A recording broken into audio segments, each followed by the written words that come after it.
Good evening. Yes, I've had a haircut. So in this video, I'm going to talk about dinosaurs. And if the title confused you, let me just briefly explain before I get into it. So say you've got two dinosaurs, dinosaur A and dinosaur B. Now, down the line, some paleontologists are now saying, hang on a minute, what if dinosaur B is just a younger version of dinosaur A? But they have completely different names and they are their own separate genus of dinosaur. Um, by the way, these dinosaurs weren't representing a specific species, just for example purpose. Um, so yeah, that's what this video is about. I'm not a paleontologist. I don't have any degrees or certificates. All the information I'm giving you is what I've picked up over the years, reading articles or watching documentaries, etc. Um, so yeah, let's dive straight into it. So as I've said, this video is about when two completely separate genus of dinosaurs. Later on down the line, paleontologists are actually thinking, hang on a minute, what if this dinosaur is just a younger version of this dinosaur? So I'm going to give three examples of this. So the first example I'm going to give is the Pachycephalosaurus Stygimoloch Dracorex. So all these are from the Pachycephalosaurid family. However, some paleontologists now believe that the Stygimoloch is or could be a juvenile version of the Pachycephalosaurus. Um, but it goes deeper. Dracorex has also been involved in this, where they think Dracorex then is the youngest version of a Pachycephalosaurus, and then when it grows up a bit, it looks like a Stygimoloch, and then when it's fully grown as an adult, it looks like a Pachycephalosaurus. Um, Now this dives a little bit deeper. What I'm about to say, I don't think paleontologists have come up with this, but I've briefly seen on the internet that the theory of Pachycephalosaurus could shapeshift. Now, I doubt a paleontologist has suggested this, um, but it's an interesting theory, I suppose. Um, what do I think? Well, at the end of the day, I still call a Stygimoloch a Stygimoloch. I still call a Dracorex, and a Pachycephalosaurus a Pachycephalosaurus. Um, So unless there's definitive proof or evidence, I still class them as their own separate genus, but they are very similar. Obviously, Stygimoloch and Pachycephalosaurus have the dome-shaped skulls, the very thick armored dome-shaped skulls. The Stygimoloch isn't as big, and its dome-shaped skull isn't as big as a Pachycephalosaurus. Dracorex doesn't have the dome-shaped skull. However, it does have a heavily armored skull. It just looks a lot different. Looks a bit like a dragon. Um, so you can see where they're coming from in terms of, well, what if the life of a Pachycephalosaurus looks like Dracorex, then Stygimoloch, then a Pachycephalosaurus. So that's that. That's one example. The second example is Tyrannosaurus Rex, obviously the most famous dinosaur ever, and something called the Nano Tyrannis. Now these are both from the Tyrannosaurid family. Now, this one is quite well known. I've actually seen a documentary where they talk about this and not debate it, but paleontologists are trying to see the pros and cons or the differences in what if this Nano Tyrannus is just a juvenile Tyrannosaurus Rex, um, and to the point where some paleontologists are actually don't say Nano Tyrannus anymore, but it's not 100% proven. Again, it's a debate between two groups. Some think Nano Tyrannus is just a juvenile Tyrannosaurus Rex. Some think there is enough differences and different features, and a slight difference in the anatomy to give it its own name. And obviously, it already has its own name. These questions only rise years later. Um, so as it stands now, Nano Tyrannus and the Tyrannosaurus Rex are still a separate genus, but it is heavily debated that it could be a Nano Tyrannus could be a juvenile Tyrannosaurus Rex. So my last example, and there's many more, but I'm just going to cover three today, is Allosaurus maximus and Serophignax. Now, this feels a little bit different to me because some people are already using the term Allosaurus maximus. People use it. If you search on Google Allosaurus maximus, you will get pictures of a Serophignax or a Serophignax. Don't know how you want to pronounce it, whether you're from America or the UK. Now, the fact that people are already using the term Allosaurus maximus, I don't know if they're subconsciously, you know, forgetting or disregarding that Serophignax is a separate genus dinosaur, because it is. It was discovered and it was given a name.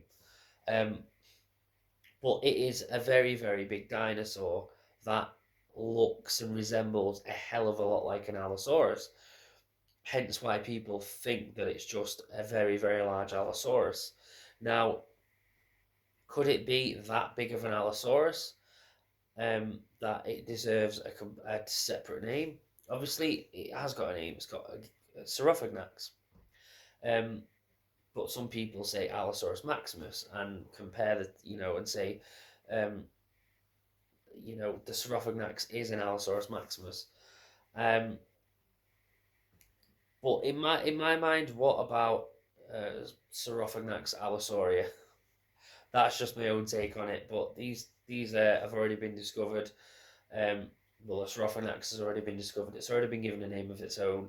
A good example of that in terms of film or pop culture is Battle at Big Rock. Now, if you don't know what that is a Jurassic World short film that's based in between Fallen Kingdom and the new film that will come out next year called Jurassic World Dominion, in which some campers are camping, obviously, and a family of Nasutoceratops come onto the property, and they are attacked by an Allosaurus, and the family is also attacked.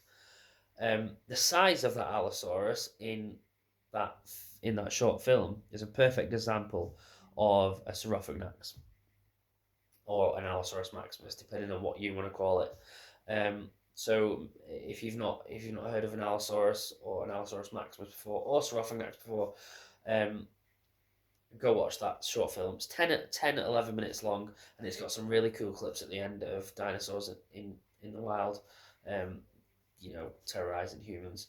So yeah, that's a good example. I did think about this video before I did it. What examples I was going to give, and I ended up thinking loads about Allosaurus. So I've stopped myself from, because there's different types of Allosaurus. So I'm going to save that for another video talking about Allosaurus. Preferably when I eventually get hold of Papo model dinosaurs. Obviously, my son and my missus comes first. I don't want to be selfish, and Christmas is coming up. But next year maybe I'll start collecting them slowly. And with each model dinosaur I get, I can get a lot out of it. I could get dinosaur toy photography. I could do a review of the dinosaur itself, of the model, and then I could do a video where I talk about that dinosaur. So talk about what era it was from, how old it is, etc., its features. So I'm going to save talking about Allosaurus and other dinosaurs for a separate video. But yeah, there's loads of different, there's more different examples of dinosaurs that might be a juvenile version of an already known dinosaur.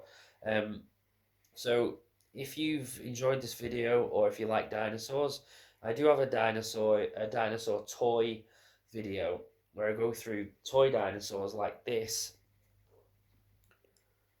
and tell you actual facts about what dinosaur it's supposed to be. So go check that out if you like dinosaurs. I'm going to post more dinosaur videos because I love dinosaurs. How many times have I said dinosaur in this video? Don't know. Let me know. Yeah, so I just make these videos because I love dinosaurs. I don't expect these videos to get loads of views. But if videos like this can make one or two people go watch a dinosaur documentary, or search for a dinosaur on YouTube, or want to go see a dinosaur fossil at a museum, then that's brilliant. So yeah, that's it for now. So I do want to do a Jurassic Park slash World um, video where I talk about how accurate or inaccurate the dinosaurs are in the films. That won't be me dissing the films because obviously that's my all-time favorite film franchise ever. Um, but I do know the differences from what is reality and what is just for, you know, to make the film more epic and big. Uh, so yeah, anything else? So the big cats of the UK, I am going to do some more on that. Um, I've probably only got maybe one or two more videos left in me without repeating myself from the previous two I've done. Um, I am going to start doing videos about other supernatural or cryptid creatures or even legends and stories um, from where all my everything that I'm interested in that's supernatural, where that all came from. So I came, like, when I was younger, I'd read about vampires and werewolves and stuff, and from that I just got into more and more and more sort of supernatural, unknown, cryptid sort of stuff. Um, so I'll start doing more videos on different things like that, or different legends, or different cryptids, etc. So yeah, but I will put out a new Big Cats in the UK video probably in a few weeks. I like to bridge the gap a bit. Um, Halloween's coming up, so I want to try and get a legend, a story out there that I saw in a documentary about a year ago. It's like a little, it's from centuries ago. It's like a little tale. It's not a tale. This actually happened, but yeah. Anyway, I'm rambling on now, so I hope you enjoyed this video. I hope this inspires you to go look up or watch a dinosaur documentary or watch a Jurassic Park film or anything like that. Okay, stay safe. Good night.